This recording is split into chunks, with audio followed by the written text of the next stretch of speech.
Arestado ang isang lalaki matapos tangayin ng motorsiklo sa Malate, Maynila. Nahuli ang suspect sa tulong ng parcel na naiwan niya sa loob ng motor. May unang balita si Jomera Presto. Hinuli ng mga undercover na pulis sa Tondo, Maynila ang isang lalaking sospek sa pagtangay ng motorsiklo. Ayon sa pulisya, naganap ang krimen sa isang gasolinahan sa Osmeña Highway sa Malate noong Sabado.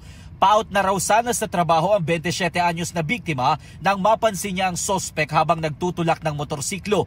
Lumapit umano ito sa kanya at nagtanong kung meron ba silang tindang coolant dahil nag-overheat daw ang kanyang motor. Dahil wala sila ng produkto, nakiusap daw ang sospek sa biktima na ipahiram ang motor nito para makabili sa kasunod na gasolinahan. Sabi ng sospek, baka pwedeng mahiram saglit yung motor at bibili lang ako at babalik din ako kagad. Ito yung susi, iwan ko yung motor ko, andyan yung mga papel, may andyan yung mga documents. So, nagtiwala yung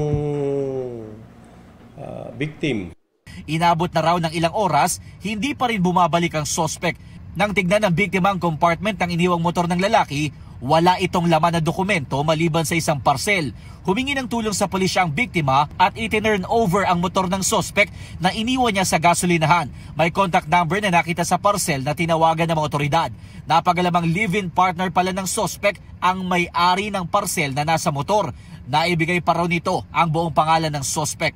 Pagkakuha ng pangalan, complete name ng sospek, chinek namin sa records namin, yung records verification, yung SIRAS. So, na mayroon siya talagang previous case at doon namin nakita yung address. At nung pinakita namin sa victim, positively identified na yung suspect, yung picture doon, ayun yung tao na nakaharap niya.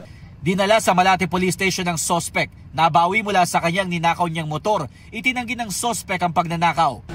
Bakit mo kinuha yung motor kaya? Hindi po. Wala po. Nakipag-ugnayan na rin ang pulisya sa Land Transportation Office para malaman kung karnap din ba ang motor na iniwan ng sospek sa gasolinahan. Maharap ang sospek sa reklamong paglabag sa RA 10883 o ang New Anti-Carnapping Act of 2016. Ito ang unang balita. Jomer Apresto para sa GMA Integrated News.